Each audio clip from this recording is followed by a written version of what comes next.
Existe uma cena muito comum em Rain World. Você está atravessando uma região perigosa, de repente um lagarto aparece. Você começa a correr enquanto tenta escapar, outro predador surge. Os dois começam a disputar espaço. Uma terceira criatura aparece, o conflito aumenta. E em poucos segundos você percebe algo estranho. Nada disso parece ter acontecido por sua causa. Parece que você entrou no meio de algo que já estava acontecendo. E essa situação é extremamente rara nos videogames, porque na maioria dos jogos o mundo gira em torno do jogador. Os inimigos existem para perseguir você, os eventos acontecem porque você chegou em determinado lugar, as criaturas entram em ação quando você se aproxima. Rain World segue uma filosofia completamente diferente. O jogador não é o centro do mundo. Ele é apenas mais uma criatura tentando sobreviver. E essa simples mudança de perspectiva cria uma das arquiteturas de inteligência artificial mais interessantes dos videogames. Hoje nós vamos desmontar essa arquitetura camada por camada. Vamos entender como as criaturas percebem o ambiente, como elas navegam, como tomam decisões, como se relacionam com outras espécies e principalmente como tudo isso se combina para criar um ecossistema emergente que parece vivo. Antes de entender Rain World, precisamos entender como a maioria dos jogos resolve inteligência artificial. Imagine um inimigo comum. Normalmente ele possui alguns estados: patrulha, investigação, perseguição, ataque. Esses estados geralmente formam uma máquina de estados. Se o jogador for visto, entrar em perseguição; se perder contato visual, entrar em investigação; se encontrar o jogador, atacar. Essa abordagem funciona muito bem. Ela é previsível, fácil de controlar e relativamente barata computacionalmente. Mas ela possui uma consequência importante. Todo o comportamento gira ao redor do jogador. Retira o jogador da equação e muitos desses sistemas simplesmente deixam de fazer sentido. O inimigo não possui objetivos próprios. Ele existe para reagir ao jogador. Agora imagine construir um ecossistema inteiro usando essa abordagem. Você rapidamente encontra o problema. As criaturas parecem artificiais. Elas não parecem viver naquele mundo. Elas parecem esperar o momento em que o jogador aparece. Rain World tenta resolver exatamente isso.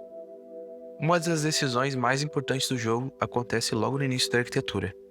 As criaturas não são construídas ao redor do jogador. Elas são construídas ao redor da sobrevivência. Isso parece uma diferença pequena, mas muda tudo sobre como a IA precisa ser projetada. Um lagarto não acorda pensando onde está o jogador, ele pensa: onde está a comida? Onde existe perigo? Qual caminho devo seguir? Onde fica o meu território? Agora imagine remover completamente o protagonista do jogo. O que aconteceria? Em Rain World, o ecossistema continuaria funcionando. Predadores continuariam caçando, presas continuariam fugindo, espécies continuariam migrando, conflitos continuariam acontecendo. Isso é importante porque cria independência. Quando o jogador entra numa região, ele não ativa a simulação. Ele entra numa simulação que já estava acontecendo. Essa é uma das principais razões pelas quais Rain World produz situações tão imprevisíveis. Agora surge uma nova dificuldade. Se as criaturas possuem objetivos próprios, elas precisam saber se movimentar pelo mundo. A solução mais simples seria uma grade. Cada posição do mapa vira um nó. A criatura calcula um caminho, segue esse caminho, problema resolvido. Mas esse jogo possui ambientes extremamente complexos. Tubulações, túneis, poços, passagens verticais, rotas alternativas, áreas inundadas, ambientes tridimensionais apresentados em um espaço bidimensional. Uma simples grade rapidamente se torna cara demais. Por isso o jogo utiliza algo mais próximo de uma rede de navegação. Pense em um grafo. Cada ponto importante do cenário é um nó. Os caminhos entre eles são conexões. Agora a criatura não precisa analisar o mapa inteiro. Ela precisa analisar apenas as conexões relevantes. Isso reduz o custo computacional, mas também permite criar diferenças comportamentais, porque nem todas as criaturas enxergam o mesmo caminho da mesma forma. Um túnel pode ser seguro para uma presa, mas inútil para um predador maior. Uma passagem estreita pode ser acessível para uma espécie e impossível para outra. A própria estrutura do mapa passa a influenciar o comportamento. Agora chegamos numa das partes mais importantes: percepção. Existe um erro muito comum em inteligência artificial para jogos: dar informação perfeita aos agentes. Muitos inimigos sabem exatamente onde você está, mesmo quando não deveriam, mesmo atrás de paredes, mesmo sem linha de visão. O resultado é uma inteligência artificial que parece injusta. Rain World tenta evitar isso. As criaturas trabalham com informação limitada. Elas precisam perceber o mundo, e perceber é diferente de conhecer. Imagine que um lagarto está perseguindo você. Enquanto corre, você entra num túnel. A partir desse momento, a situação muda. O lagarto já não possui informação perfeita. Ele precisa inferir. Talvez você tenha seguido em frente, talvez tenha mudado de direção, talvez esteja escondido, talvez tenha saído por outra rota. Essa incerteza cria comportamentos muito mais naturais, porque as decisões passam a ser tomadas sobre o conhecimento incompleto, exatamente como acontece na natureza. Agora imagina que o jogo possui dezenas de espécies: lagartos, abutres, aranhas, centopeias, criaturas menores, criaturas gigantes. Como definir o comportamento entre todas elas? Uma possibilidade seria programar manualmente cada interação, mas isso rapidamente se tornaria impossível. Se existem 50 espécies, o número de combinações explode. Então surge uma solução muito mais elegante: relações.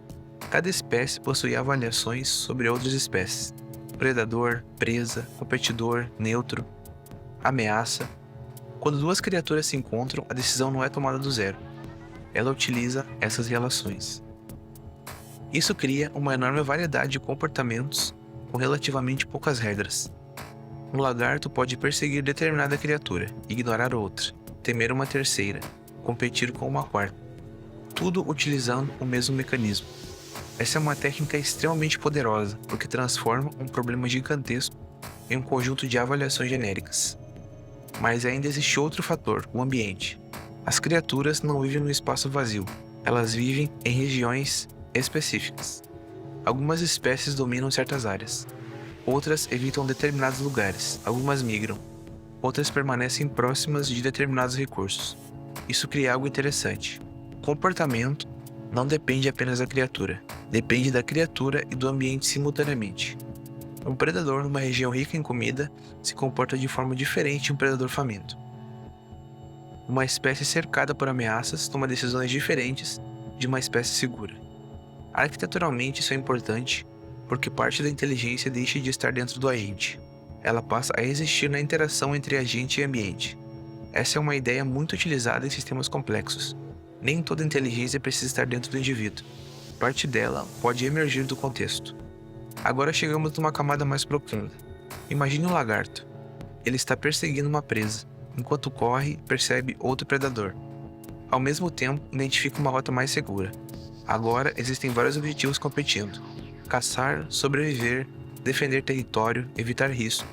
Nenhum deles é absolutamente dominante. A criatura precisa equilibrar prioridades, e aqui aparece um conceito extremamente importante em sistemas autônomos: objetivos concorrentes. A inteligência não surge porque existe uma regra para cada atuação. Ela surge porque vários objetivos disputam influência.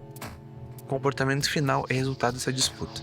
Isso produz algo muito valioso: variabilidade. A mesma situação pode terminar de formas diferentes, porque pequenas alterações mudam o equilíbrio das prioridades. Agora chegamos ao conceito central do vídeo: emergência. Muitas pessoas observam e assumem que existe uma inteligência artificial extremamente sofisticada controlando tudo, mas frequentemente não é isso que acontece. A maior parte das situações memoráveis não foi programada diretamente. Vamos imaginar uma cena: você está fugindo, um lagarto está perseguindo você, no caminho ele encontra outra presa. Ao mesmo tempo, um predador maior entra na região.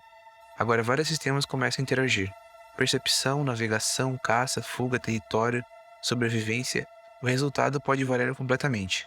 Talvez o lagarto abandone você, talvez continue perseguindo, talvez ataque outra criatura, talvez seja atacado. Nenhum programador escreveu essa situação específica. Ela emergiu da interação entre sistemas menores. E aqui está uma das maiores lições de Railworld. O objetivo não é programar todas as histórias. O objetivo é programar sistemas capazes de gerar histórias. Existe um motivo pelo qual Railworld deixa uma impressão tão diferente. As criaturas não parecem atores esperando sua vez de entrar em cena. Elas parecem organismos, porque possuem objetivos próprios, percepção limitada, necessidades próprias, restrições reais.